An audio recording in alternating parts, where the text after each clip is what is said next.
Hi everyone, this is Dr. Collins. So this is going to be the last video for a little while. We have the Easter break coming up. So I'm of course not going to assign any material to do for Thursday's class, but instead you have this video for today, and then you're going to have to read two chapters for the 14th, and then you have to read another chapter for the 16th. So you do have some work coming up, but this is sort of a transition between what we did in the one sample z-score and what we'll be doing with t-tests coming up in chapters 11 and 12. All right. So when you did your lab assignment for last week, you might have noticed that the z-score is actually called a t-score by SPSS. The reason for that is that they're not using a z-score, in fact. They are using instead a t-score. So what is a t-score? Well, a t-score is derived from the t-distribution, sometimes called the student's t-distribution. It was founded by this guy, William Seeley Gossett. Gossett was a brewer at Guinness in Dublin. And in fact, he often came up with his own statistics to be able to experiment and work with new yeast strains, new versions of barley, things like that, to try to improve the brewing at Guinness. So, of course, near and dear to my heart with the beer. Hopefully, it's kind of interesting to you. Now, what student realized was that when most of the statistics had been founded, it was done so by epidemiologists, biostatisticians, people like that who were working with thousands upon thousands of observations. But instead, Seeley Gossett was working with barley, right, in very small quantities in a lab. So he was looking at 3 grains of barley at a time. So he had a really small sample size. And he was curious to know how that might affect the statistics underlying his research. So he did a lot of work, and in fact, what he came up with is what is widely used today called student's t-distribution, which is basically a version of the normal distribution that changes based on how big your sample size is. Okay, so we'll dive into it a little bit. And it's called student's t-distribution, not Gossett's t-distribution, because the Guinness Brewing Company didn't want its employees to publish under their own names, so instead he published under the name student. Okay, so that's why it's called student's t-distribution. All right, so let's talk a little bit about this. Now, an easy way to dive into this is by revisiting our example. So we have that absurd example about finding the remains of some dead grad student. But in that example, we had the population mean and the population standard deviation, right? We knew what the mean was for southern states. We knew what the standard deviation was for southern states, and the same thing for the non-South. But what if we only had the mean, right? If we only had the mean and not the standard deviation, how do we calculate that standard error of the mean, right? That requires population standard deviation divided by the square root of n. Well, we could use the sample standard deviation, right? In which case the original formula looks more like that, right? Where you see the sample standard deviation denoted here by the lowercase s, instead of the population denoted by the lowercase Greek sigma. Now, when we do this, there's a problem. We can't rely on the normal distribution, right? So remember, when you get a z-score, you can go to your table to find out the area between the mean and that particular z value under a normal curve. But we can't use a normal distribution when we're using a sample standard deviation, all right? Instead, we have to use that new one called student's t-distribution, right? Which is a new one for you. You're not familiar with it yet. So let's talk a little bit about what that is. Now, student's t-distribution is used when we don't know the population standard deviation. So, not surprisingly, usually this is what we're using, right? We don't normally have the population standard deviation. We have our sample standard deviation. So we don't often use the normal distribution. All right, we are using instead student's t-distribution. Now, the reason we do this is because student's t-distribution penalizes us for not having a large enough sample. So again, if you're only working with a case of 5 or 6 or 10, the normal distribution doesn't really work. Okay.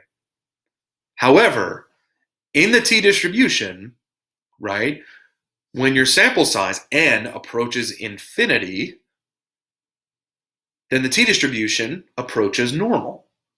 All right, with a large enough sample size, t and the normal distributions are functionally identical. There's no difference.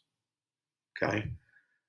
In fact, this is what a t-distribution looks like, right? So the light blue you can see there, this lighter blue here that has the higher peak, that's your normal distribution. All right, and that's as it says t with df equals infinity. Basically, that's t as n equals infinity. All right, we'll talk about what that df is in a second. Now, you can see here, as your sample size decreases, it flattens out. So what does that mean? Well, what that means, right, if you think about the area underneath, let's say, 1 z-score if t is equal to infinity, right? If your sample size is infinity and you're 2 standard deviations away from the mean, 95% will be under there. But if you're 2 standard deviations away, then look what happens. If your z-score is 2 or your t-score is 2, you have comparatively less if your sample size is smaller, right?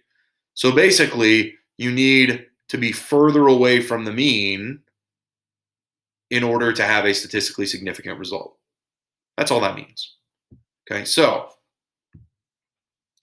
one thing we do need to know, right? You saw those letters DF. We need to know that stands for the degrees of freedom to calculate P in our t-distribution. Basically, we need to tell the t-distribution what our sample size is, because the t-distribution depends on your sample size. Okay, but formally, we're not using the actual sample size. We're using something called degrees of freedom, which is a little weird. It's kind of an odd concept, but bear with me. Now, degrees of freedom, which are normally denoted as df, or the Greek letter nu, the lowercase Greek letter nu, which kind of looks like a V. All right. The degrees of freedom are the number of pieces of information that can vary in a calculation. Now, that's kind of an odd way to think about it.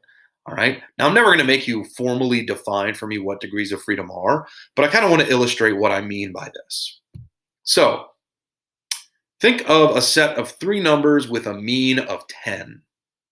Right? So you could do 9, 10, 11. That's got a mean of 10. Okay.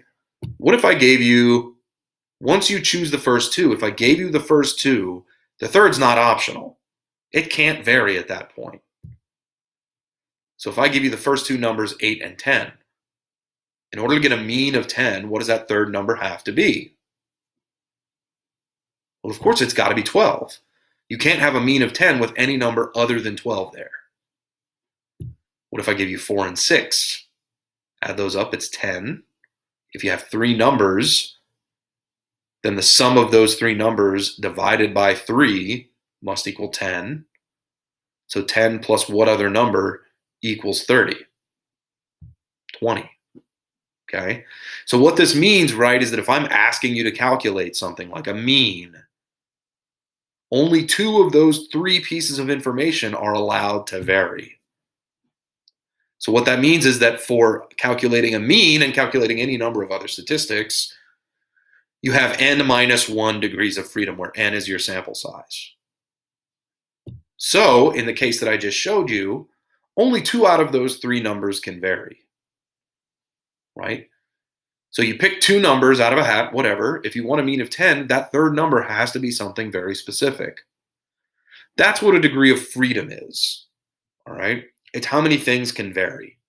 Now, if you're calculating one statistic, like a mean, you have n minus 1 degrees of freedom. Now, as we'll see when we get to regression, if you have 10 independent variables, you've got to calculate those. So that's n minus 10. And you've got to calculate the constant or the intercept. So you actually have n minus 11 degrees of freedom in that case. All right. I'll define for you what degrees of freedom are. Here, you don't ever have to know that. Moving forward, you can just memorize how you calculate the number of degrees of freedom. It's pretty straightforward. Now, revisiting our example. Now, as n approaches infinity, so do the degrees of freedom. Once you've calculated your t-value, you consult a t-table for critical values. That's in your appendix B2. All right, so what you need there is the number of degrees of freedom, the t-value, and what kind of significance you actually want.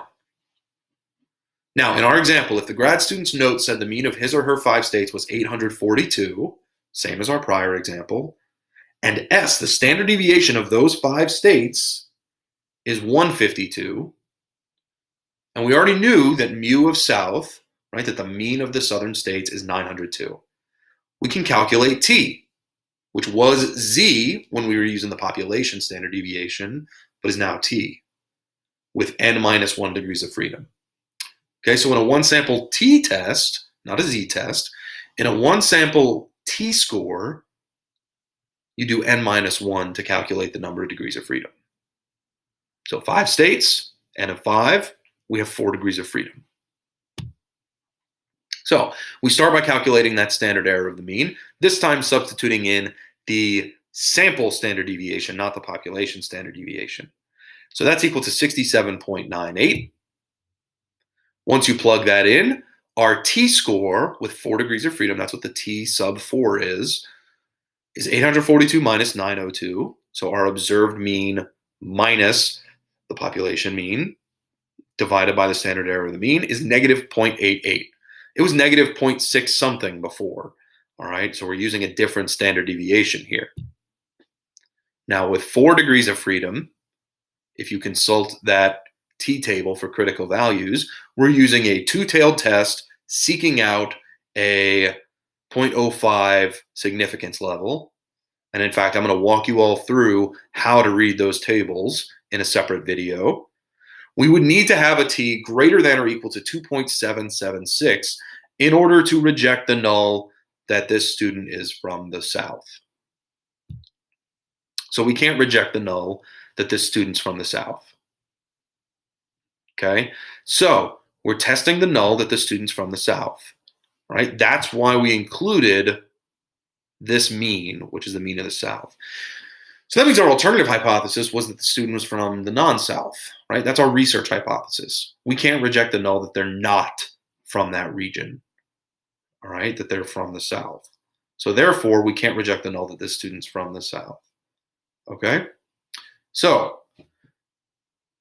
summing things up, T is functionally the same as the normal distribution when you get to around 1,000 in your sample size. And in fact, if you look in the back of your textbook at table B2 in the appendix, right, you'll notice that for infinity degrees of freedom, it's the exact same value as your z-scores, all right, as your z-table, all right? As your sample size gets to 100, you'll see you need a slightly higher. So instead of 1.96, you need something like 2.09 or 1.98 or something like that, okay? So you'll see that T gets closer to a normal distribution with a larger sample size. Now, we'll be using students T instead of the normal distribution from now on, mainly because we're going to be working with a variety of sample sizes, right? But realize once you get to around 1,000, like in the ANES, you're basically using the normal distribution anyway. They're basically the same thing. The central limit theorem does still apply, even though we're using students T instead of normal. All right. If we collected lots of samples, remember the central limit theorem, the distribution would approach normal. All right. But with fewer observations in each sample, the distribution diverges from normal. It becomes one of those more spread out T distributions. Okay? So hopefully this makes a little bit of sense for you, and hopefully you've found some value here. Please let me know if you have any questions at all, and I will be in touch with a video about reading the Z and T tables, just in case anybody wants that. So go ahead and let me know if you have any questions. I'll come out with another lab assignment. It's going to be quick and dirty, very simplistic. All right, I will see you all later. Bye.